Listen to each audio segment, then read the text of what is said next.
We initially tried to go up the stairs, get around, found the floor was burnt out, that we couldn't access it that way. They put up ladders, broke bars off the window. There was tremendous heat, smoke, no visibility at all. He was right inside the window on the floor. We actually had to walk on him to get in and try to do a rescue. I had leaned over on my belly and reached down, but like I say, we had those flex hoses, and when I did, I laid on the hose so it sucked all my air out. He was tangled up in shelving on one side. There was file cabinets on the other. You go through an hour bottle in 15-20 minutes because you're exerting yourself that much time to get people out. They started putting water, blowing a line over our heads because fire was coming across our heads. Yeah, it was warm. And when you're in that kind of heat and you can't see, it's a whole different scenario, I tell you. Hopefully nobody has to go through that. The area we had to work in was body width. You couldn't put your feet on each side of his body to lift him up. I presume Mark probably weighed 190, somewhere in that vicinity, 190, 200 with his bunking gear. He's up about 260, plus all the water getting on him, saturating all his bunking gear. We're probably trying to lift 300 pounds. It was like he was always hooked on something. We could just never get him off the floor. We've got 2 guys in there. It didn't work any better. We were trying everything we could figure out just to get him lifted up and out. This is your fellow firefighter laying on the ground. You're trying to save his life. It wasn't just a simple matter of picking up this downed firefighter, lifting him up, and putting him out the window that you would think. It looked like it would be that easy. And of course there was, you know, certainly the human tunnel vision that you get that, hey, he's right here. The firefighters are in the room, lift him up, put him out the window, and we got the rescue accomplished. And it just wasn't that simple.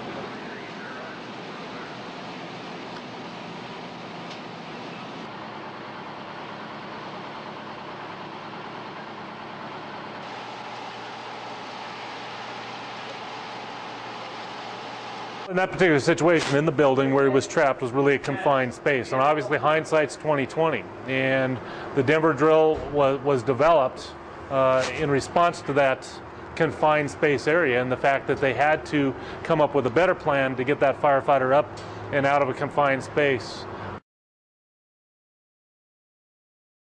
Today we're going to teach you the Denver drill. In Denver we do this drill in real life and in training with 2 firefighters. This is the safest, fastest, most efficient way to get a firefighter out of a building.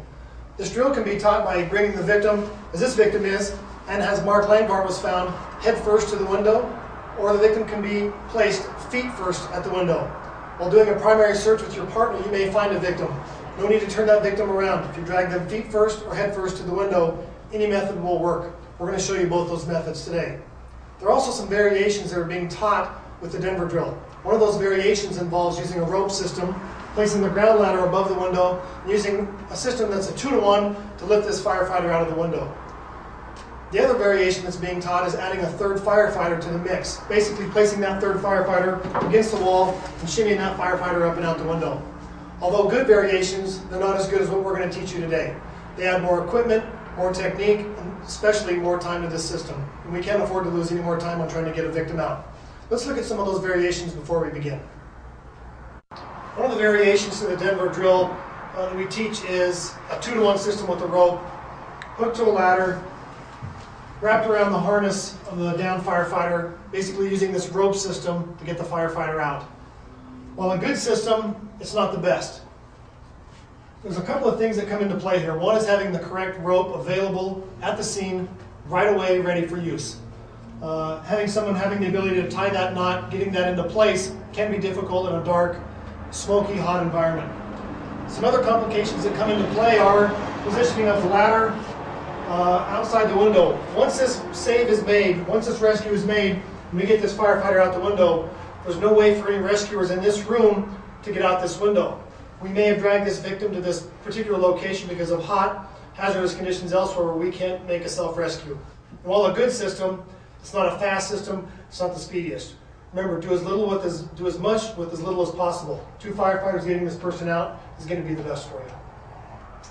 Another method of the Denver drill that is taught is the 3 firefighter rescue method. With the 3rd firefighter rescuer, we're adding that firefighter basically at the base of the window, basically shuttling the victim up. Primary rescuer, ladder rescuer taking the victim out, essentially the same way we're doing with the 2 rescue system. Normally, primary searches are done with 2 firefighters.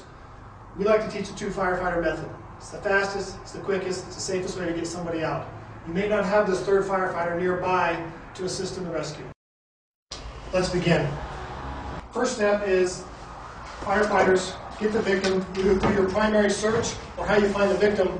We want the victim's head as close to the wall as possible. Notice rescuer number 2 is on a ground ladder. That ground ladder is placed at the sill of the window. No rungs are protruding into the window.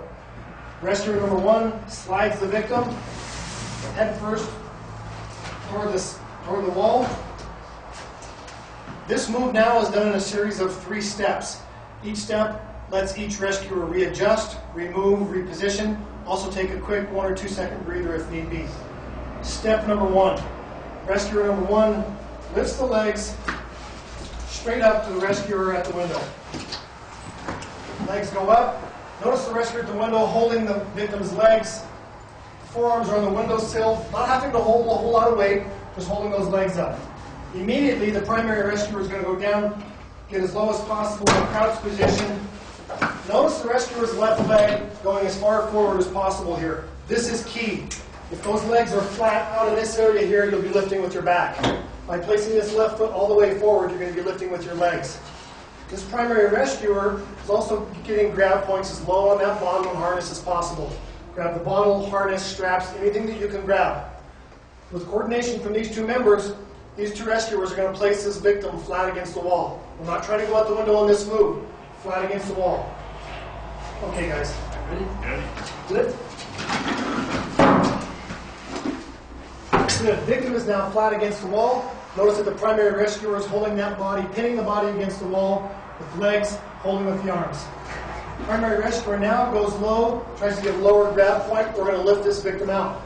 Rescuer at the window is not going to take these legs and direct both legs over one shoulder or the other. You don't want these legs being split, one shoulder or the other. Our goal here is to place this victim with the thighs on the windowsill. This is move number 3. Thighs on the windowsill. Okay, guys. Ready? Good. Thighs are up and onto the windowsill. Notice that the primary rescuer, not using his back, all legs, still good to go. This is a great point to take a rest, 2 or 3 second break if you need one. Notice here that the primary rescuer, if need be, can walk away from the victim. Why? Victim's thighs are on the sill. Victim's not going to go anywhere. Rescuer on the ladder has the victim in check. These legs are going to go out that ladder to one side or the other of that rescuer on the ladder. Now it's a simple move between 2 rescuers. They're going to roll this victim out straight. Go ahead, guys. Ready? Notice how they roll that victim out. Rescuer on the ladder is taking a step down on that rung. Stepping down. Good. Rescuer at this window here, holding on as long as possible to ensure that the rescuer on the ladder has the victim. This is the Denver drill, head first at the window. That was just for me. The rescuer is at the ladder, once again low on the ladder, not leaning too much into the window. Notice both legs are coming out on one side or the other of the firefighter. This firefighter rescuer has chosen to take the legs out over his left shoulder. He's going to place that thigh up on the sill. Inside rescuer is preparing to do his lift, driving that body against the inside wall. Now the thighs are on the windowsill. The rescuer on the ladder immediately places his arm between the legs of the victim, acts as a stabilization point to keep from dropping this victim down the ladder. Slowly begins his work down the ladder. Rescuer at the window hangs on again as long as possible. The rescuer on the ladder has his right arm right at the neck and the shoulders of this victim, so this victim cannot fall off the ladder. If this rescuer gets in trouble and needs to stop for a second, reposition, he can easily pull himself against that ladder, pulling both hands against the beams of that ladder, stabilizing the victim so as not to lose control. Rescuer then continues down the ladder, makes a safe rescue. In this scenario, we're going to show you how to get a firefighter who's at the window, feet first, 2 rescuers. Once again, we have a rescuer on a ladder. That ladder is a ground ladder placed at the sill of this window. No rungs in the ladder to obstruct us getting this victim out. We have a primary rescuer who's either done a search and found this victim, they brought this victim to the window, feet first, or you found this victim here. Remember, there's no need to turn the victim around. We can get this victim out as found. Essentially, we're going to take this victim and throw him up onto the windowsill in a series of lifts. It has been taught that we keep this victim's legs straight against the wall to act as a fulcrum. This is going to cause some complications. Number one, an unconscious victim won't keep their legs straight, so they'll immediately bend when you start to lift. You'll also put undue stress on the primary rescuer who's doing this lift to get him to the window. And we'll have to put this secondary rescuer on the ladder further into the window, higher on the ladder, to grab the victim, and we don't want to do that. It's going to cause undue stress on both. Primary rescuer is going to push this victim as close as possible to the window. Go ahead and scrunch that body as close as possible. We'll put a little bit of a knee bend in that victim. Good. As with the other method, there's 3 steps involved in this move. Step 1, primary rescuer sits the victim up, hands the hands up and arms up to the rescuer at the window. This portion is key here and it can't be rushed. The rescuer at the window holds that victim's hands as such, grabs around the wrists, and the primary rescuer may need to help the rescuer at the window physically holding on and getting a good grip on those wrists, the smallest part of that arm. Once this rescuer has a good hold of the wrist, primary rescuer, notice, legs coming in, we're going to use all leg muscles here, no back. He's getting some low grab points. In a sec here, he's going to throw this body up onto the windowsill. Rescuer at the ladder needs to be positioned either to the right or to the left. This victim is going to come out onto the windowsill. Notice that he's nice and low on the ladder. Victim's going to come up. We're going to drop the victim right onto the windowsill. So step number 2 is throwing the victim onto the windowsill. Okay, guys. Ready? 1, 2, 3. Victim's up. Firefighters readjust. Now they place this victim up on top of the windowsill. Another great chance here to take a breather if you need one. You've worked hard. You've got the victim to this point. You may need a breather. This victim is essentially resting on his belly on top of the windowsill. Primary rescuer has a hand between the legs and is going to roll this victim out. This will be step 3. Step 3 is to roll this victim out onto the rescuer at the ladder. Go ahead, Ready? guys. 1, 2, 3.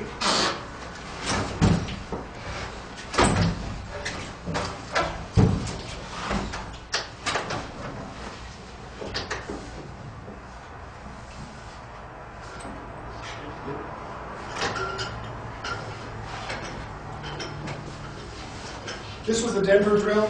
Feet first at the window, victim removal using 2 firefighters and a ground ladder.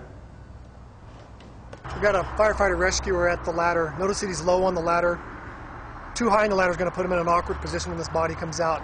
He's ready to receive the victim at the sill. Notice he pushed him out to his left side, can go left or right. He's going to place one hand in between the arms, using the neck and the shoulder as a brace coming down. That way the body doesn't fall down. He lowers himself on the ladder, takes a step. In this case, his right hand goes in between the victim's legs. Notice the rescuer at the window held on as long as possible. This rescuer pushing the body against the ladder, easing it down the ladder. Obviously, I think it's good for firefighters to practice the so-called Denver drill, but I think it's more important for firefighters to really focus in on what are the things we can do to begin with to keep us out of the trouble that might lead us to needing to be rescued like this. So there's a lot of different drills out there, whether it's the Nance drill out of Columbus where they use a handcuff knot, or the Denver drill where there's a confined space and we're trying to remove a firefighter from a very confined space location to get him out effectively. Those are all really good, but the most important thing is what can we do to begin with to keep ourselves out of trouble?